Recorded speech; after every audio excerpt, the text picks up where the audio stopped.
Welcome to Choice Classic Radio, where we bring to you the greatest old-time radio shows. Like us on Facebook, subscribe to us on YouTube, and thank you for donating at choiceclassicradio.com. Get this and get it straight. Crime is a sucker's road, and those who travel it wind up in the gut of the prison of the grave. This time a bride-to-be, a corpse in a plush bungalow in a southern drawl behind a gun, all had one thing in common. They moved through the same deep shadow. It happened like this. From the pen of Raymond Chandler, outstanding author of crime fiction, comes his most famous character in The Adventures of Philip Marlowe.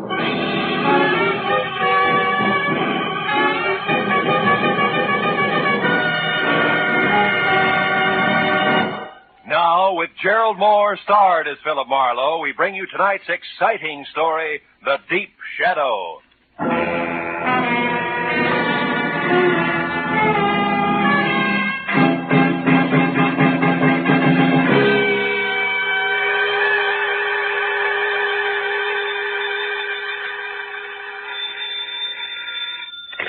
Hello. Mr. Philip Marlowe, please. This is Marlowe. Oh, my name is Harbury King, and I'm to be married in 4 hours at 9 sharp. Oh, congratulations. I hope you'll be very happy. But my bride is gone.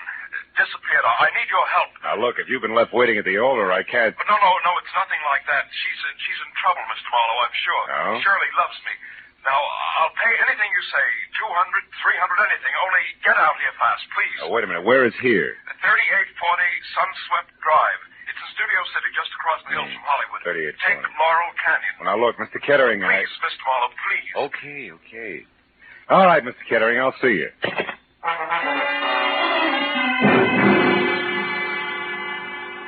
The address he gave me turned out to be a healthy chunk of old Spain. A whitewashed house that spread out for at least 100 yards under a pink-tiled roof. As admitted by a butler with owl eyes, no shoulders, and a small bay window, and we played Follow the Leader over cool marble ankle-deep Persian rug and inlaid Philippine mahogany. Finally, I was ushered into the ballroom, which was big enough for a highlight match. It was decked out for a wedding, from the champagne buckets and dead-over-ice lobsters to a pink rose-covered canopy at the center. And in the middle of it all, chain smoking while he worried, was my new client, Harvey Kettering. Well, Mr. Marlowe, I'm afraid there isn't a moment to lose, so I'd better tell you what I know quickly. But let's step outside on the patio. All right, Mr. Kettering. Mr. Marlowe, last night, Shirley and I... What's your full name, Mr. Kettering? Doyle, Shirley Doyle. Oh, yes, here. Here's a snapshot of her. Mm-hmm. She's 25, blonde, and as you can see, Mr. Marlowe, very attractive. You're so right. You started telling me about it last night. Oh, yes. We were out together at a nightclub, the Blue Chip. On Ventura Boulevard? Oh, yes. We'd never been there before, yet I think that's where it started. What do you mean started? Well, when we were leaving the place about midnight, I called a cab. I was just giving the driver Shirley's home address, the Moore Park Court Apartments, when suddenly she told me to get in and told the driver to start at once. Do you know why? No, I thought perhaps she'd seen somebody coming from the club. But when I asked her about it, she said it was just her nerves, since tomorrow is her wedding day. I see. Then today she was supposed to call, but she didn't. At 2, I called her. Talk to her? No, she was gone. But I talked with the daymaid. She said when she arrived, she brought in a note that had been left outside Shirley's door. There's one of those leave a message pads in a box on her porch rail. Mm-hmm. She said it seemed to upset Shirley terribly. Mr. Marlowe, what are we going to do? Now, look, have you been over there to Shirley's place? No, I haven't. Got a key? Yes, I do. All right, Mr. Kettering, you have the key, so let's go. But, what shall I do about the guests? The Nothing right now. We may be lucky.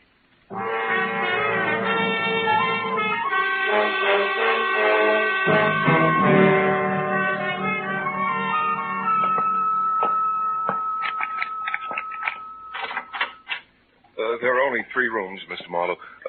What do you suggest we do? Well, first, let's look for that note. She may have left it here somewhere. Oh, you try the bedroom. I'll start with the wastebasket. Full of papers. All right. Just as you say, Mr. Marlowe. Yeah, sure. Endicott Clinic. 321 North Roswell. Say, Kettering, what does Shirley do for a living? Oh, she was a receptionist, Mr. Marlowe, at a medical clinic on Roswell. Well, that figures. Mr. Marlowe. What? Mr. Marlowe, I found it. The note the maid spoke of, it's the same paper written with a soft pencil like the one attached to that box outside. It was on her dresser. Give it here. Let's see it. Dear Shirley Doyle, guess who I ran into last night? Francis Dragato. Suggest you meet me at the corner of Ventura and Woodsett Boulevard at 10:30. Not signed, huh? Is Francis spelled with an E? Yeah, the girl's name. I've never heard Shirley mention the Francis Dragato. And a public street corner wouldn't be much of a place to check 5 hours after people met, would it, Mr. Marlowe? No, I suppose not. Mr. Marlowe, what have you got? What is it? Oh, a page torn out of the classified directory, a listing of theatrical agencies. Line through by pencil from A down to C. The last one crossed out is Capital Artist. Yeah, that makes Drake Talent Agency next. Well, she never had anything to do with show business, Mr. Marlowe. What do you think it means? I don't know. You going to check with the Drake Agency? No, my first stop's going to be where you were last night, the Blue Chip. I know the owner, Eddie Shaft, and Eddie knows an awful lot, including things that aren't always exactly his business. May be able to help us if he wants to. Shall I come along, Mr. Marlowe? No, you go home, Kettering. I'll try to deliver your bride before 9. All right. Shall I pay you now? Now we'll let it go COD. I have the slightest idea what I'm going to run into.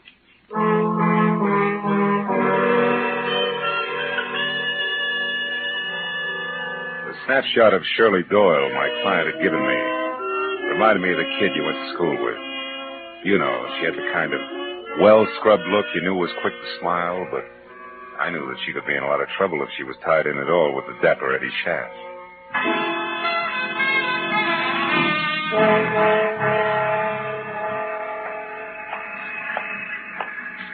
After dark, the Blue Ship was one of those cozy, soft lights melting on thick drapes kind of places.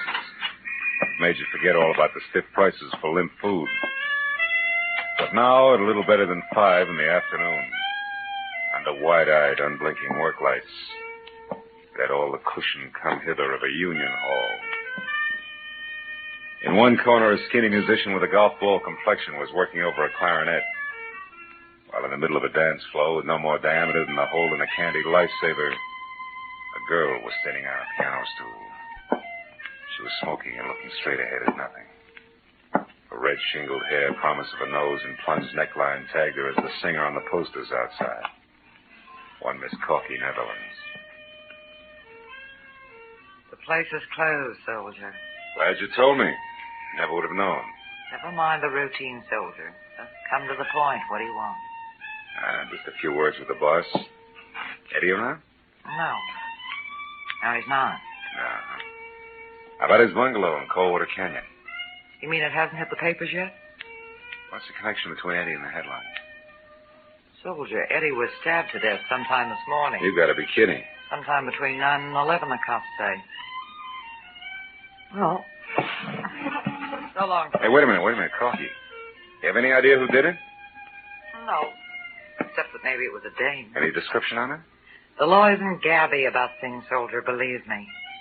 If you don't, try Eddie's bungalow yourself and find out.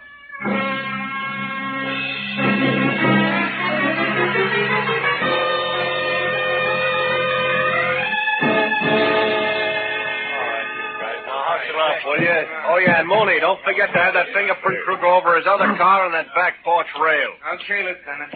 Hey, can they start the body downtown now? Yeah, I guess so. We're not going to get any smarter staring at Hiya, Matthews. Huh? Oh, hello, Phil. What brings you up here? Curiosity, I was in the neighborhood. What's the setup? I hear it's supposed to be a woman. Could be. Where do you hear this? Singer over at the Blue Chip, Corky, Netherlands. Oh, her. Yeah, well, she's clear. She Yeah? was home right up until noon, and she can prove it. This happened a little before noon, an hour or so. But it was a woman, all right. What makes you so sure? Oh, Phil, fresh lipstick on a glass and a cigarette, a kitchen knife for a murder weapon, etc. No. Also, some long-nosed neighbor saw a girl. Said she was young, maybe blonde. She wasn't sure. Saw her run out of here a little after 11 this morning. Mm-hmm. All this adds up to somebody in particular, huh? Well, it should, Phil. Norma Mayetta. Who? Norma Mayetta is her name. She was Eddie's dearest, you see. It should add, but it doesn't. She left town last night for Chicago in the 1 a.m. plane. We checked it. Of course, Eddie Shaft went with a lot of girls. Excuse me, Yes, so Lieutenant. right. We just got hold of that night cashier over at the Blue Chip. Yeah, what do you say, Mooney? Shaft took $50,000 in small bills out of the office safe last night. Oh, what time? About 2 a.m. Had it in a large manila envelope. Yeah. Nothing even close to manila envelopes turned up here, has it? No, Lieutenant, but that gives us another angle to shoot at. All right, Mooney, pass the word to the boys. Okay, Lieutenant. Look, Marlowe, just a passing thought. What? You sure you're just curious? You sure you don't want to play 1 and 1 makes 2 with me? Yeah, I'm sure, Lieutenant. Well, look, I'll see you. I'll give you a call. Huh? Wait a minute. Yeah? Look, I know all about your professional ethics, relations between client and private detective. Yeah. We won't go into that. We're going to go into something else very briefly, Phil. The law on many points is quite clear, Marlowe. Clear like what, Matthews? Clear like the status of an accessory before or after the fact in a murder case. And like aiding and abetting a criminal. Like a lot of things you know all about, Phil. Keep them in mind, will you? Okay, Matthews. Yeah, I'll see you.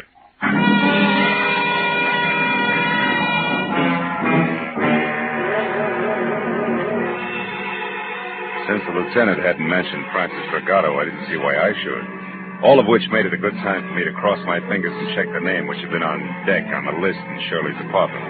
The Drake Talent Agency. The place, which was on Sunset Strip, was strictly coy colonial, from a miniature Mount Vernon front to an oversized mirror-polished brass knocker on the front door that said my tie was crooked. And I was sure that the gentleman who answered the door noticed it. It was impeccable. In cocoa brown gabardine, white high-at-the-throat tab shirt, and also cocoa brown silk tie. And at the bottom there were thick-soled cordovans with leather laces. At the top, a crew cut over jet black horn rims. He took the glasses off, and long, soft fingers toyed with one stem while he talked. Yes, sir? My name is Philip Marlowe. I'd like to talk to Mr. Drake. I'm Mr. Drake. Oh? What was it you wanted, Mr. Marlowe? Well, I'm not exactly sure. You see, Hey, Drake, this picture here is Corky Netherlands, right? The third one over, yes. She's a client of ours. But this picture isn't what you came to talk about, is it, Mr. Marlowe? What's her home address? I beg your Come pardon. on, quick. It's important. And confidential. This isn't a Lonely Hearts Skip it. Club, Mr. Marlowe. I was playing a long shot when I knocked on your door, Drake, but now it's paid off, so tell me. Any stranger called for Corky's address today? I don't know, and the secretary's already left. Look here, Mr. Marlowe. What's this all about? Murder, Mr. Drake. Murder? A messy one. Now, do you give me the address, or do I start after it myself? Well, I don't know. Come on, answer up, Drake. The Towers, an apartment hotel on Ivar. Now, one last thing. Don't call her after I leave unless you want to dip your hand-stitched lapels in cops.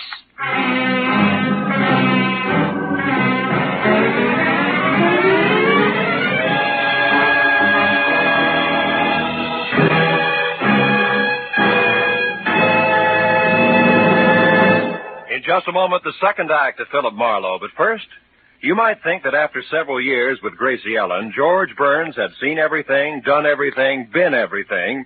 But this Wednesday night, you'll find George in a brand new role, that of a Floradora girl, with costume and complications by Gracie Ellen. The Burns and Allen Show is heard every Wednesday on most of these same CBS stations, along with the Bing Crosby Show and the Groucho Marx program.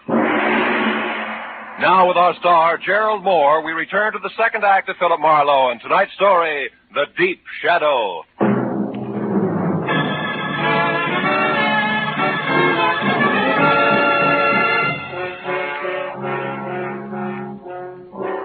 I left the glossy Mr. Drake and his glossy little agency with his mouth hanging open and drove down to Hollywood Boulevard to Ivar, and from there up the hill to a 5-story air-conditioned monolith with Venetian blinds called the Towers, which offered about as much sanctuary as the Yankee Stadium. I parked heading downhill and walked in across the buzzing green and silver lobby draped with pale pink curtains and blasé women to the elevator and rode up to the 3rd floor. Corky Netherlands' apartment was the 4th down the hall to the right, and quiet, but the door was ajar 2 inches. So I rapped hard enough to swing it all the way open. The answer sounded like a cry for help from the bottom of a well. When it came again, I went in, and it took me a few seconds to realize that the noise was coming from a closet. And when I got it open, Corky Netherlands reeled out, looking like she'd been through a threshing machine. She was here. She was after the money. Who was after what money, Corky? Who? There's some dame. I didn't know her, but she... There she is. Shirley! Miss Doyle, wait a minute! It was Shirley Doyle. She'd been hiding inside near the door. She grabbed a handy oversized ashtray and let it fly at us and beat it. I made it to the hall just as the elevator door closed, so I took the stairs and raced it down to the lobby. I got out on the street in time to see Shirley with a large manila envelope in one hand pile into a sleek new Hudson and take off. I ran to my car to follow her, but that was as far as I got. I was stopped cold by a nasty little gun in the hands of a southern accent behind a pair of strictly Hollywood dark glasses. Be a good boy, honey, and hold it. Now, look, Right sister, there. who do you think you are? What do you... I'll ask the questions if you don't mind. Why are you in such a fuss over the girl who just made off? I was trying to get her out of a jam, believe it or not. Well, now, isn't that the darndest coincidence you ever saw? So am I. Only you want to catch her, and I want her to get away. I guess that's life, isn't it, honey? Yeah, in the raw. You said it. We got big business together, her and me. And it sure don't include you. Just a minute. This ad's like you could be Francis Dragato. Francis who?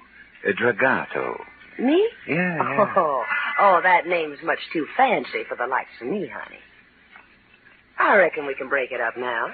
So why don't you just give me the keys there in your hand?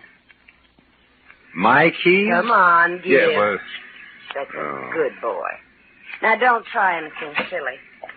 And, don't fret, honey. I'll leave your car 2 or 3 blocks down the street here. Look, maybe you ought to go back upstairs and console little sugar child up there. Maybe take her to a movie or something. You know, to cool her off. Well, that's a nice, fresh thought. I'm loaded with it. Yeah, you're Try loaded. me again sometime. So long. Dames.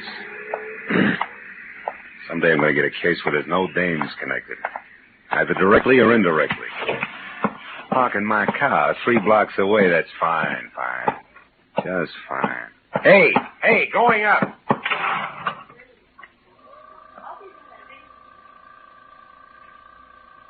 Flower, please, sir. 3. Did you catch her, Marlowe? Did you get her? No, she got away. Which leaves you and me, Corky, to make cozy conversation about that mention of dough you slipped on when I let you out of the closet. Come on back in the room, honey. What money? Now, look, you worked for Eddie Shaft as a singer in his club, but what else was Eddie to you beside boss? Just a minute. I don't see what business that is of yours. It's easy. He was murdered. The cops have already talked to me, soldier. I'm clean. Those negotiations can be reopened at any time. Well, one thing, you forgot to tell them anything about dough, and yet they're very interested in 50,000 missing bucks. That 50 grand was right here in the apartment, wasn't it? Well, you can't blame a girl for trying, Marlowe. No, not unless she tries too hard. Now, what does the name Francis Dragato mean to you? Francis Dragato? Okay, skip it. Where'd you get the dough? Eddie gave it to me. Keep for him. Why you? I thought Norma Maeda had the inside track with Eddie. Not after he fell in love with me. Oh, no, that's not good enough, baby. There was a double cross. Where was it? Now, look, Corky, you might as well be smart about it, huh? All right, I didn't kill him. But if you can get that dough back for me, I'll split it with you. Right down the middle. I'm listening. That club of his is dying on its feet. The blue chip's going broke. Eddie and Norma Maeda raised $50,000 to keep it going. But Eddie decided to get out from under. He got rid of Norma by sending her to Chicago in a trumped-up deal. And he put all that cash in one lump and gave it to me to hold. We were going to run out together. Only somebody got to him, nailed him, and that left you holding the bag with 50 grand in it. That's nice. Except then a girl who belongs in this mess like a great-grandmother belongs in a high hurdle race stepped in and took it away from you.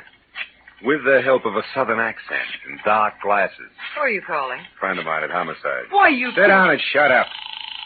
So far you've been lucky, Corky. Don't push it. Matthews, homicide. Marlowe Matthews, listen, on that Eddie Shaft case. Yeah, what about it? I got a couple of things you might be of help to you. Now, look, item 1. That missing 50 grand is being sought after by a southern accent and dark glasses. A woman? Yeah, she pulled a gun on me. Item 2. The name Francis Dragato, it ties in. Dragotto. Ring any bells? Dragato. That's what I said. Yeah, wait a minute. Oh, yeah, I What? remember, yeah. Yeah, but it's nothing, Marlowe. It's Oh. ancient history. Dragato I knew was a third-rate burglar shot and killed resisting arrest down the Sandbar district about 5 years ago. Way back when I was a prowl car sergeant. Look, what about this Tell me, southern... Dragato have a wife No, I think there was a daughter around. named though. Francis? I don't remember that good, Marlowe. Look, what is this Dragato business anyway? Well, so far it's a hunch. That's what I thought. Climb off of it and get down to facts, will you? Who's the dame after that Eddie Shaft money? Where did you run into her? I lost her on Ivar. That's not what I asked you. I know that's not what you asked, but anything else would be a breach of my client's confidence. All right, look, Marlowe, I'm real serious.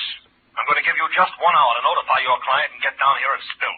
After that, I'm putting out a call to have you picked up for withholding evidence. Matthews ain't kidding this time. You, didn't say goodbye. That's quite a tightrope you walk, Marlowe. Yeah, sometimes. You're good. And I'm a girl of my word. You get that money back for me and it's 50-50. You're my only chance. Don't kid an old kidder, baby. You're a girl of 2 words, double and cross. Good night, Corky.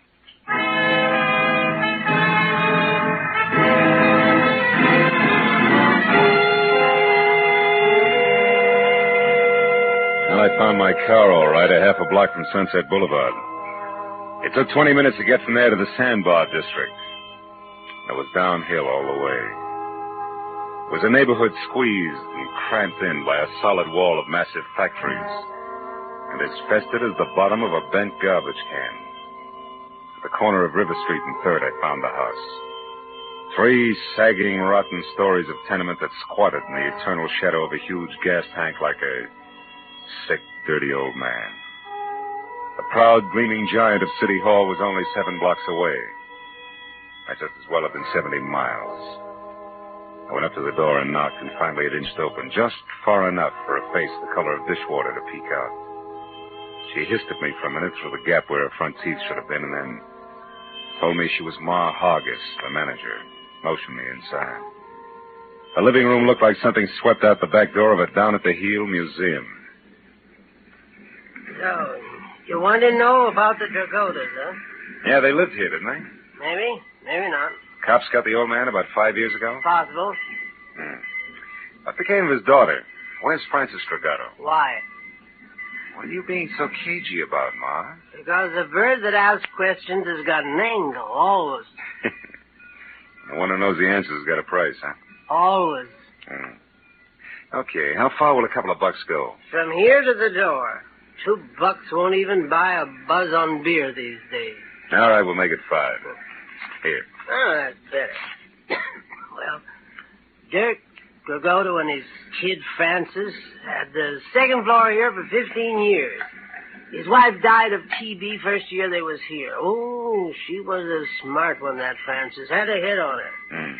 She always said she was going to get off the sandbar someday and be somebody.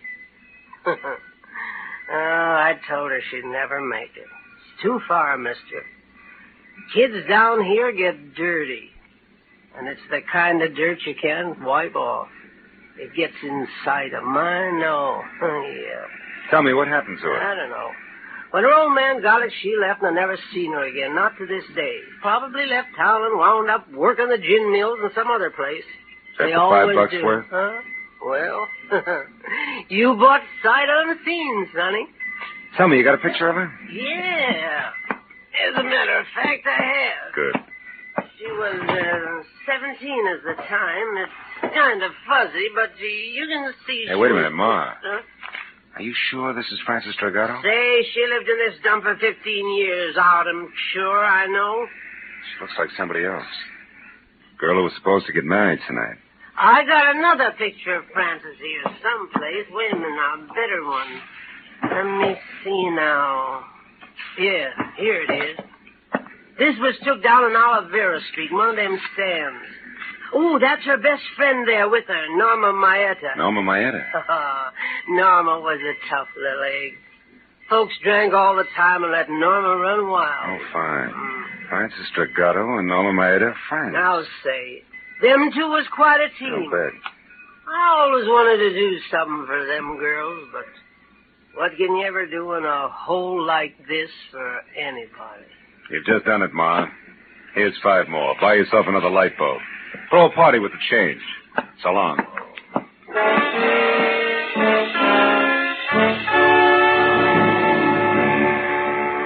The eyes of one young woman and the chin and mouth of another, side by side, smiling into a camera, had cleared up a lot of questions. But there was one more that needed an answer fast. I called Matthews from the first phone booth I came to, brought him up to date in a hurry, and then asked him to check Norma Maeta's place. If that was blank, to meet me at the Moore Park Court Apartments, which is the only other likely place I could think of. I crowded traffic lights all the way out, but he and Sergeant Mooney got there almost as soon as I did. And I led them back to Francis Dragato's well-lit cottage. The one she'd taken in her new name, Shirley Doyle. Mooney went to cover the back while Matthews and I moved in up front. Your hunches are paying off tonight, Marlowe. Oh, yeah, they're in here all right. Yeah, come on over this way. The window's open. We'll catch a little conversation first, you know. It might help. Yeah, if you keep quiet, we can. I'm due in Chicago. Thanks for your help, Francis, dear. Yeah. I had to get this money. Now more than ever. You've got it, Norma, so goodbye. Now, that stuffed shirt you're going to marry, you'll never know where you really came from or who you really are. Did you get that? Oh, and one more thing, dear, before I go. Yeah? I killed Eddie Shaft this morning. You what? Good enough, I Matthews? killed No, Eddie hold on. Shaft. When he put me on the plane for Chicago, I figured something was fishy, so I got off and I came back. And I found out he was selling me short for that little jerk, Corky Netherlands. We had an argument. I killed him. Of all the Then I remembered seeing you leave the Blue Chip last night. I needed someone like you to get the money for me, Francis. Yeah, there's Italian. I couldn't afford to be seen here in L.A. when I was supposed to be in Chicago. Not with a murder on my neck. But you were seen by that man who chased me at the hotel. Who, Marlowe? He's still looking for a southern drawl and dark glasses. You're the only one who knows the truth, and you're in it with me now. I'm not going to let you involve me in a murder, Norma. Getting that money was one thing, but I'm not going to be mixed up in a killing. I don't care what it costs me. I'm going to tell the whole thing. You're a fool, Francis. I got a good alibi for one murder. It'll work for two. Let's go, Matthews. Yeah, You're fast. not going to Come on. stop me now, Francis. Nobody is. And who's that? All right, hold it, girls. We're police. You're not taking me! Back, Matthews! Yeah, police! Stop her! Hey, stop! Stop it, lady. No! Come on, Marlowe. I think she's dead, Lieutenant. She wouldn't stop. She was shooting at me, but she's a woman. All right, Mooney. That gun in her hand, she was a killer and nothing more. Yeah, I suppose she was. If you'd asked that kid inside, she could tell you what made her that way. Oh, well, let's get out of here, Matthews.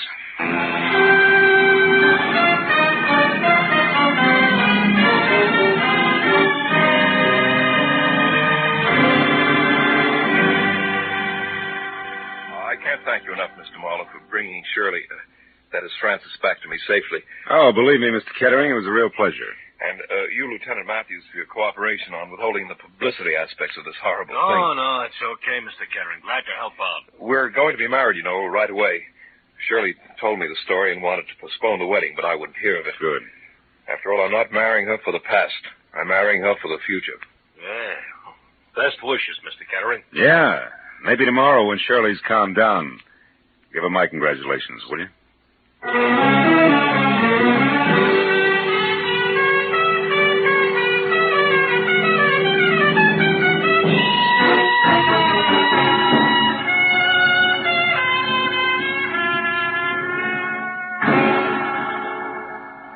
Well, after a long cup of coffee and a lot of conversation about people with Matthews, I finally got in my car and headed home to my apartment on Franklin Avenue, which isn't the best street in town, but it is lined with palm trees instead of garbage cans. And the sun hits it all day long. Yeah, but that reminded me again of River Street, the deep, perpetual shadow that hangs over it. A dirty shadow that Ma Hargis said could never be rubbed off. A shadow that spawns the Norma Maedas of the world. I was still thinking about it while I got ready for bed.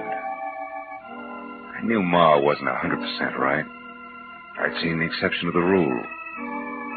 But she was 99% right. Just enough to disturb my sleep. Oh, well. One guy can't change things. Can he?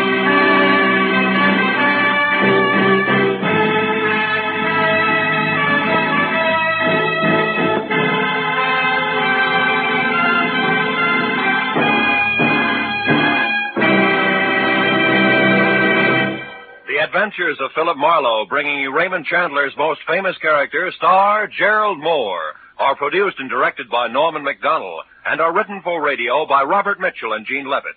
Gerald Moore may currently be seen starring in Republic's The Blonde Bandit. Featured in tonight's cast were Lillian Baeff, Joan Banks, Verna Felton, Yvonne Patey, Jeff Corey, Jack Crucian, and Tom Holland. Detective Lieutenant Matthews is played by Larry Dobkin.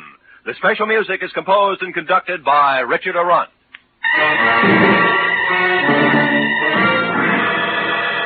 Be sure and be with us again next week when Philip Marlowe says... This time I started with a Romanian from left field. Got misled in the Philippine jungles, chased an English accent clear to Venice, and wound up at a Shinto shrine with a friend from Siam. All without ever leaving Los Angeles.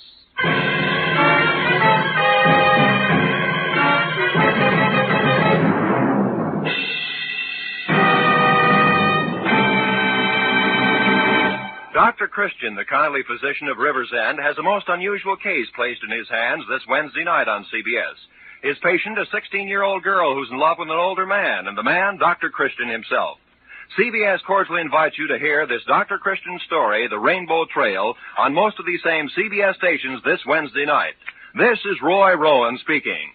This is CBS, the Columbia Broadcasting System.